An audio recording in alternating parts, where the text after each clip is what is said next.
Today, I will briefly explain to you the introduction of our experiment, which is activated carbon adsorption. First, we will look into the definition of the adsorption, which is adsorption is a separation process where we take out the solid from the gas or liquid solution. In adsorption, there are two components, which is adsorbate and adsorbent. In this experiment, we are using activated carbon as adsorbate and methylene blue as absorbent. Basically, adsorbent is a substance where attached to the adsorbate in the adsorption process. And then we will look into the application of the adsorption, where an environmental engineering are widely used in this process, especially to remove pollutants from the wastewater such as organic solvent, dyes and pesticides. We are using activated carbon because the activated carbon is a highly porous carbonate substance which is widely used in liquid, gas and variable treatment. There are three steps of adsorption, which is the molecule will be adsorbed to the exterior wall of the activated carbon, and next they will enter the pores of the carbon, and lastly they will attach to the interior wall of the carbon. So next we will look into the objective of our experiment, where we want to determine the best fit of the adsorption isotope and their constant value. In this experiment, we cover two isotopes, which is length and Pratt rate. So first we go to Pratt rate, which is it applies for limited range of concentration, and Pratt rate is basically better for liquid and solid system. Here you can see the equation for Pratt rate and the graph for Pratt rate isotope, where we plot the log Sm against log Ce. Next, we look into landware, which is it is better used in solid system, and only small cases it is used for solid and liquid process system. It is because the limitation of landware is only one layer of molecule can be adsorbed to the wall of the carbon. And here you can see the equation of the landware isotope and the graph, the best fit line which we plot 1/QE against 1/QE. So that's all for me. Thank you. My name is Najib. Now I will explain about the procedure during the experiment 8 activated carbon. First of all, 1 liter of isotherm is poured into a beaker.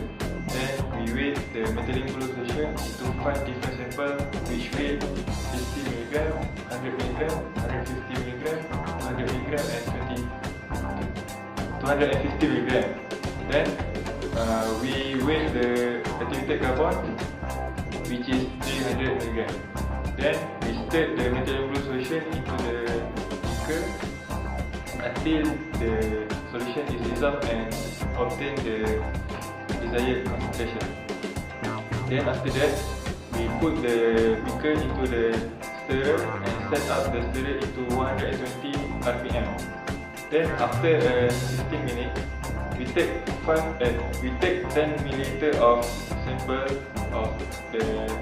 and calculate the refractive index by using the spectrophotometer.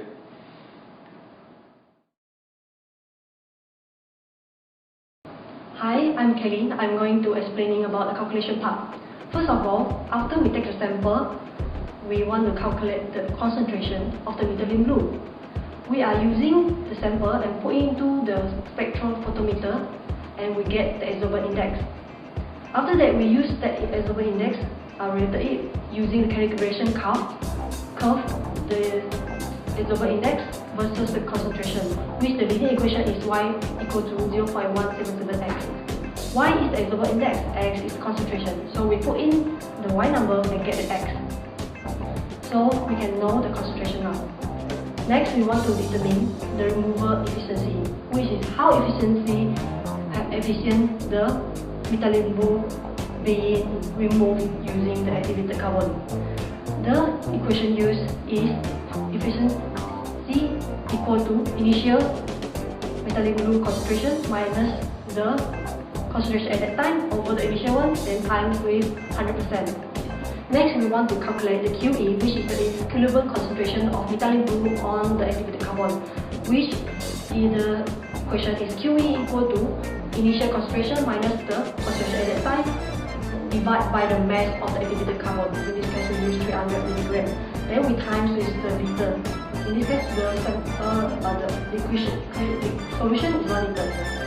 Then after that, we have to calculate C over CO2 for the purpose for drawing the breakthrough curve.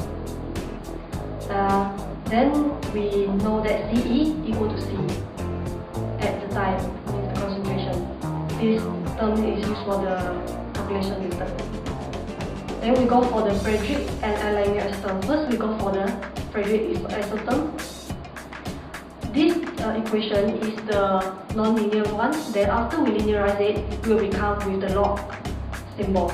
So in this equation, we can see that it is in linear form. It's like y equal to mx plus c. Then by using this, we know the y and x axis. Then we can plot the graph. And for the Frederick one, we can see it's log QE versus log CE. Then for the Langer equation isotherm, again is the equation for the non-linear one. Then we have to linearize it, become a linear one. Again, it's shown in the term of y equal to mx plus x, which we can plot the graph 1 over QE versus 1 over CE. Thank you. The graph shows the concentrations of methylene blue against the time. We can see that the concentrations of methylene blue decrease by the time. This is because as the time goes by, the methylene blue is absorbed by the activated carbon. The concentrations of methylene blue then start to increase at some point. This is because once the equilibrium has reached, the activated carbon releases the methylene blue back to the solution again, as the reaction now favors to the productions of methylene blue. The graph shows the percentage removal of methylene blue against the time.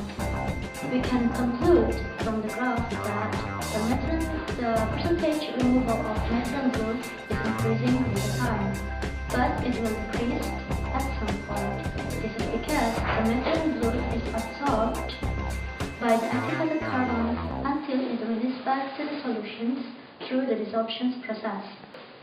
It is also found that the percentage removal line is tend to be less stable at higher concentrations.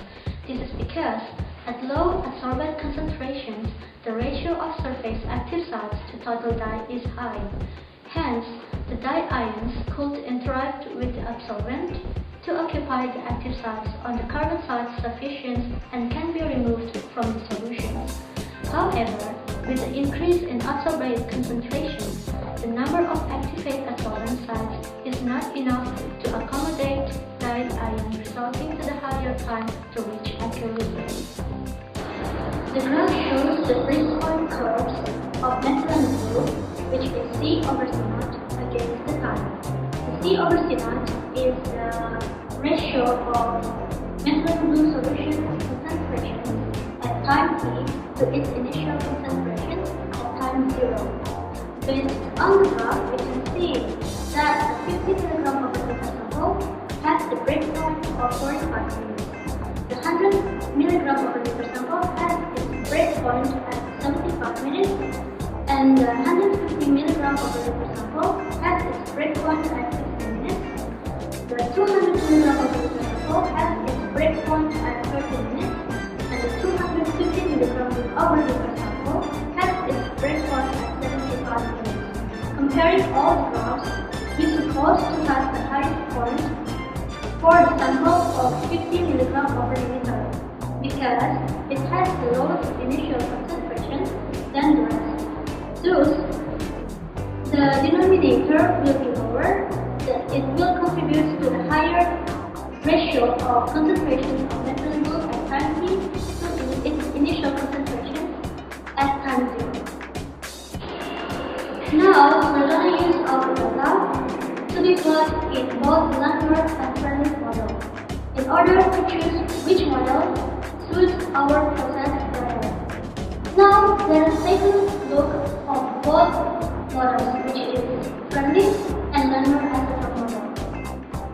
The Frederick isotherm model is plotted based on the correlations of 1 over C versus 1 over C, whereby the friendly isotherm model is plotted based on the correlations of the log QE against the log CE.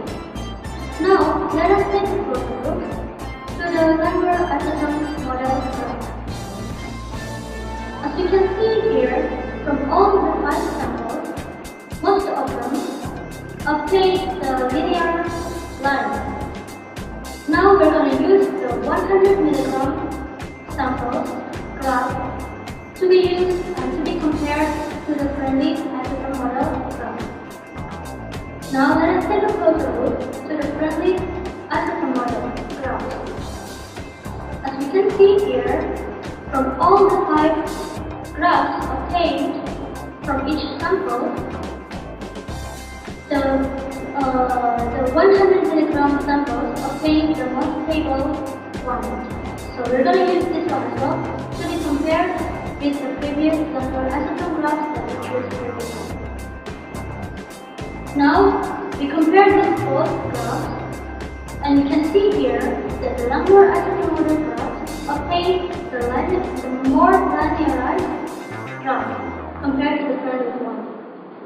And it is also proven that the R-square obtained from the Langmuir graphs is 1.00, whereby the R-square that we obtained from the friendly isotherm model is 0.995. Therefore, we choose the Langmuir isotherm model graphs to be the best model that suits our process or experiment.